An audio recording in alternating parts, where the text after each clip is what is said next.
નમસ્કાર, તમારી સાથે સત્યની સાથે સંદેશ ન્યૂઝ સાથે હું છું ઉત્સવ વગાયતા। સમાચારો તરફ નજર કરીએ તો ફરી એકવાર જેતપુરના એમએલએ જયેશ રાદડિયા આકરા અંદાજમાં આવ્યા છે। જયેશ રાદડિયા વિરોધીઓને ફરી એકવાર જાહેર મંચ પરથી તેઓએ ચેતવણી આપે છે।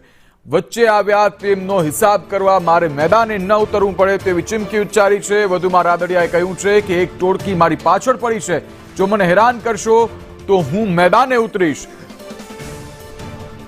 નરિયા ગણનારાઓને કહેવું છે કે સારા કામમાં હાડકા ના નાખો, તાકાતથી સમાજનું નેતૃત્વ કરતા મને આવડ્યું છે।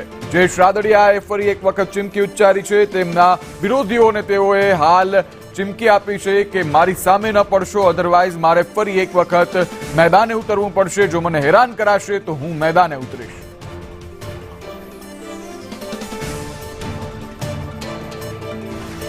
વધુ માહિતી સાથે મયુર સરવૈયા જોડાઈ ચૂક્યા છે। મયુર, જે રીતે રાદડિયાનો આ એક ચીમકી કહી શકાય તે સામે આવી રહી છે, બીજી તરફ રાજકારણ પણ ગરમાયું છે, શું કહેશો?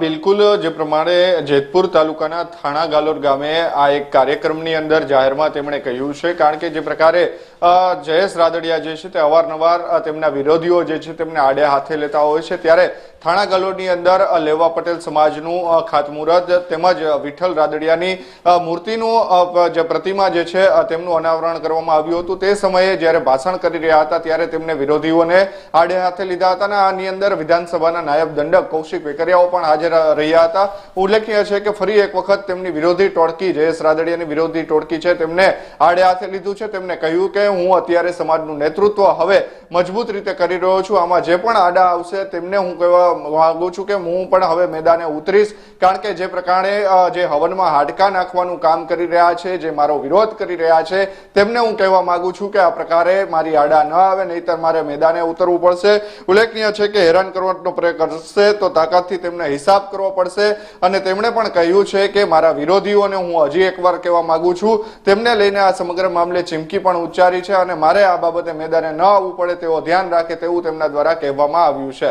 જી મયુર, સમગ્ર માહિતી બદલ આભાર।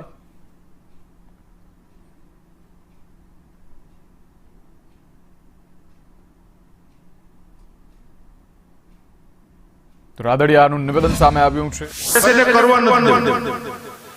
અને જ્યાં કદાચ કોઈ કામ કરતા હોય, આયોજન કરતું કદાચ એની ભૂલ થતી તો સમાજે સ્વીકાર્યું છે। બાકી ઓટે બેઠા બેઠા વોટ્સએપમાં મોબાઈલમાં મેસેજ નાખવા કે એ ભેગા થયા હતા, હવે કાંઈ નહીં, સમાજમાં બેંકની શિબિર હતી, ખાઈને વે ગયા, તું કાલથી કે રેલ તમે હેઠા બેઠા જાવ, તમે કરો તો ખરા, તમારે કરવું જ કરવાનું, દેવું નથી કોઈને। અને સમાજની અંદર નડતર મુશ્કેલીઓ ઉભી થવાના પ્રયત્નો કરવા છે। આ સમાજની મોટા મોટી કમનસીબી, પછી કીધું કે લેવા પટેલ સમાજ હશે તો ભલે કોઈ પણ સમાજ તમે સારું ન કરી શકો તો નડવાના પ્રયત્નો કરવાના બંધ કરજો, કારણ કે આવનારા દિવસો એટલે કઈ સમાજ માટે ખરાબ આવી રહ્યા છે। કીધું કે તાકાતથી આ સમાજનું નેતૃત્વ કરી છે અને કદાચ નેતૃત્વ કરતા છે તેમાંથી ક્યાંક એક બે ભૂલ પણ થતી હશે, કરી છે એટલે કદાચ થાય, અને હમણાં હું ન કરું, બીજાની જેમ કઈ બેઠા રહી અને જ્યાં પણ એવો કાર્યક્રમ હોય તો સ્વાભાવિક ધારાસભ્ય થાય કે રિબિન કાપડ મારે જવાનું, બીજો કોઈ આવવાનું છે તમારે કાપી જવાનું, અમારે કોઈ ભૂલ ન થાય। મારે સારું કામ કરવાના પ્રયત્નો કરી છે એટલે કદાચ ભૂલ થાય। કીધું કે આ વખતે જામકરણાના આંગણે 501 દીકરીઓના સમૂહ લગ્નનું ભવ્ય આયોજન કરવા માટે જે છે ઇતિહાસ બનવાનો છે હમણાં જામકરણાના આંગણે, કે 501 દીકરીઓનો લગ્ન એટલે કઈ સામાન્ય લગ્ન નહીં।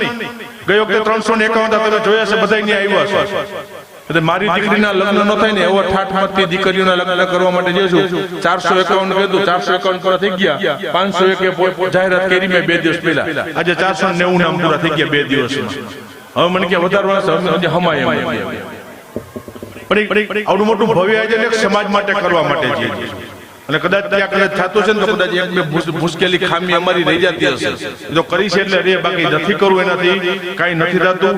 એવા નડિયા ગણવા વાળા જે લોકો છે ને મારે આ જાહેર મંચ ઉપરથી કદાચ કેવું ન જોઈએ પણ ના છૂટકે કેવું પડે છે કે એ સારું કામ કરવાના પ્રયત્નો કરતા હોય એમને અવરોધમાં હાડકા નાખવાનું બંધ કરી દેજો, નકર તાકાતથી સમાજનું નેતૃત્વ જેમ અમને કરતા આવ્યું છે, પરિણામ આપતા આવ્યું છે, એમ પછી હવે વચ્ચે આવ્યા એના પછી મારે હિસાબ કરવા ન પડે, એ મેદાનમાં મારે ઉતરવું ન પડે, નથી ઉતરવું સમાજની વાત આવે છે ત્યાં સુધી, પણ કીધું કે છેલ્લે એન્ડ સુધીમાં મને જો હેરાન કરવાના પ્રયત્નો કરવાના થાય કે ટોટકે નક્કી કરી લીધું હોય છે તો પછી હું રાજકીય માણસ છું છેલ્લે